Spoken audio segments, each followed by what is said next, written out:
time facing Wisconsin and this defensive coordinator? Obviously, I assume you're looking at what they've done this year, but can you take us kind of inside your process? I know you watch a lot of film. How far back do you go with that, looking for tendencies, looking for things in the way that they've approached things defensively in the past? All right, first of all, I just want to give all glory and praise to God for being here. But, yeah, like you said, they've had the same defensive coordinator for a little minute now. So I definitely think you can find tendencies in old defenses and previous years that we played them, and even previous years that other teams have played them. So I'll probably go deep into that and just try to see what I can find of the system of defense, of how they run their defense and why they run their defense. So I can have a better understanding with the plays we put in and why they're going to work and why they might not work in whatever situation. So probably just go deep into that starting today. Been watching a little bit already, but we'll see what Coach Day has for me. Front row right, Austin Ward. Rivals?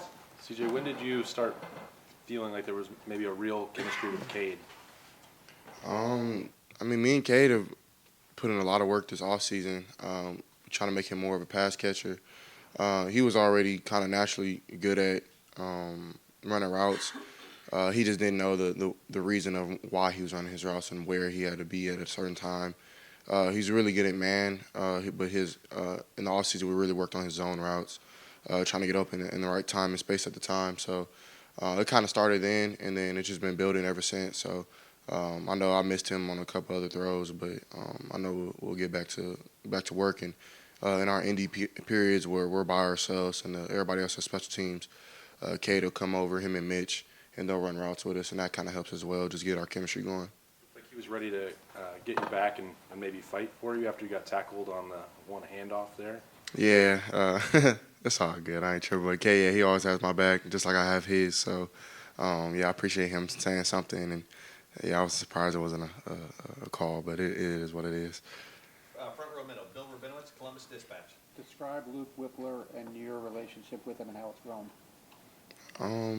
Me and Luke, we came in together spring of 2020. And, me and him kind of have similar mindsets when it comes to watching film and kind of just loving to do that. So that's kind of like where it started. I really wouldn't say that it's grown since last year. We've kind of done the same thing, which worked. So we didn't really want to switch anything. But at the same time, we're both just smarter just because we have we have games on our belts now. We're leaders on the offense.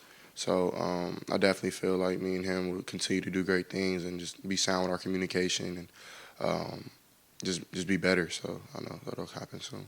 His personality?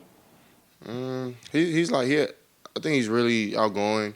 He's definitely somebody people actually talk to in the Woody. He's not like somebody who just walks around and doesn't talk to anybody. He's definitely outgoing, and he's a cool guy to me. He's tough. You could tell that he comes from a strong household. His dad, I met his dad a couple times. You can tell he's a strong dude. His mom as well. So he grew up kind of rough with his parents, just teach him how to live the right way with discipline and things like that. So he's very disciplined, but at the same time he knows how to have fun. So he's good to be around.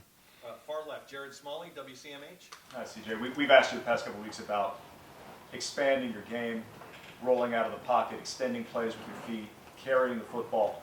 Can you explain how that is going to diversify your portfolio, right? You're thinking like financials. You're thinking about how you can threaten the defense in so many different ways. How important is that to you, not only at this level, but at the next level as well, about presenting the diversity of skill to a defense to make them plan for it every week? I don't really honestly think about stuff like that. I just go out there and play. If the throw is there, I'm throwing the ball. But if running presents itself, then that's when I'll take that into consideration. But whatever people think, whatever you are on film is who you are. So at least in the football world. So if that means I can run the ball, so be it. If it doesn't mean it at all, I'm not. That's not in my mind to really judge myself. I'm just trying to win games, honestly. So, and I love spreading the ball around to all different guys. So if that's using the scramble drill to find somebody open later on, if it wasn't there early on, then I'll do that. But if that's getting 3 to 4 yards on this little scramble just to get us going, get us out of 1st and 10, get us to 2nd and 6, 2nd and 4, 2nd and 7, whatever the case may be, just to get our offense rolling and clicking a little more, then I'll do that. So I'm not really pressured just to see how anybody judges me on if I do it or not. I don't know, I'm just out there having fun playing ball and trusting my natural instincts. So Second row left, Stephen Means, Cleveland.com. The touchdown pass to Julian off on the sideline, it looked like Marvin and like there were a lot of people who were like ready to catch that ball. right. Who was that actually supposed to go to? Yeah. So I mean, I missed. So I thought they were going zero. They ended up going like cover two kind of looking thing where, my eyes went to the field. I thought they were gonna do nickel rifle or the Sam was gonna come, and he didn't come. So I went back to my read, and Cade actually did a pretty good job by slipping the mic and piping it up. But I thought it was too late, and the safety started to creep back from the backside. So. That's why I just kind of went to Julian. He ran a good route, but they had a flat defender who took that away, and then a man player ran with my end. So I try to do my best just to make the play, extend the play, and just roll to the right, trying to see where my options at, try to make people miss if I have to. And then I see Mayan trying to like box out his defender. He's like boxing him out like it's basketball, which I thought was funny.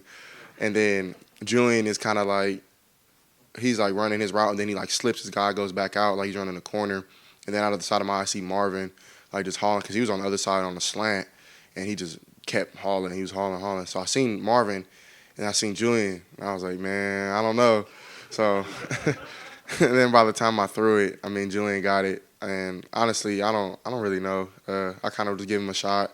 I think if it didn't go to Julian, Marvin's gonna catch it. So. I probably was throwing it to Marv, but Julian got it, so it is what it is. You brought up this idea of sometimes you just say, in your words, F it, I'm just going to throw it to Julian Flippin.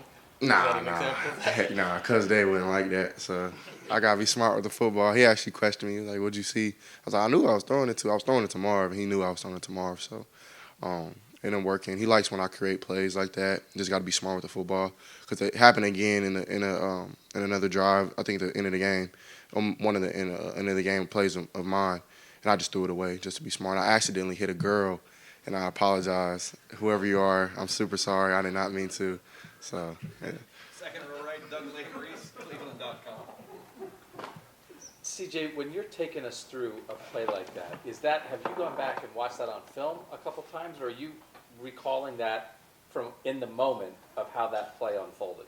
A little bit of both. I like seeing things back there because like we only get 12 games a year, so you got to bottle stuff up like that. You know what I mean? So it's not like basketball where you get 82 or like any other sport where you get a whole bunch of games. Baseball. So you have to like cherish these moments, even like the little ones, like moments I have with Luke or moments I have with Marv, whatever the case may be, sideline moments.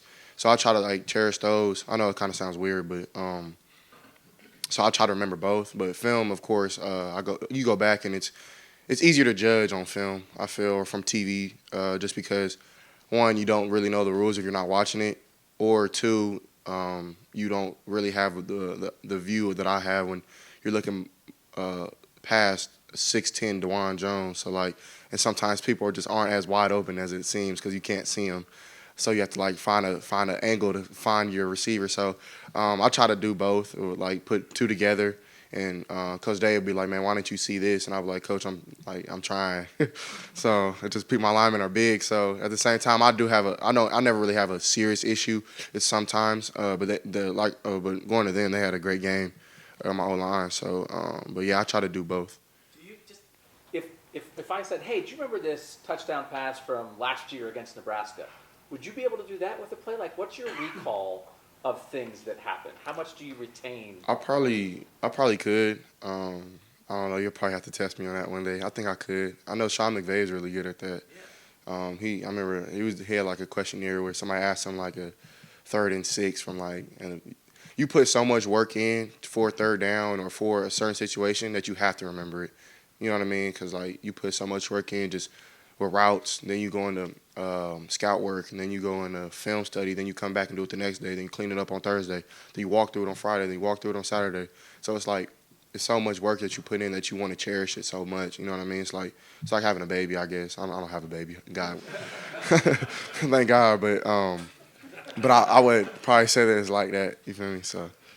Guys, I'm sorry, we only got time for one more. Front row, Joey Kaufman. CJ, so I guess this is probably dumb question. But that throw was the throw where it goes to Julian, and it ends up. Or, the throw was intended for Marvin. It goes to Julian. Like, do you consider that a good throw? It resulted in a touchdown, but it goes to like the other guy. Yeah, I mean, I put it to only where my offensive player could get it. So, I mean, whenever you do that, I feel like it's a recipe for success. Because if I don't put the ball in harm's way and don't turn it over, then we have another shot on fourth down. So, I put it to where really only Marvin or Julian can get it, I guess. So, yeah, I'm happy with it. How much did you made that throw on the run last year? Like, do you feel like you're able to do stuff that you couldn't do a year ago? I'm not sure. I don't know, guys. God with that one. I'm not sure. I probably could have not. It's just whenever the situation comes, you got to be able to make the play. So.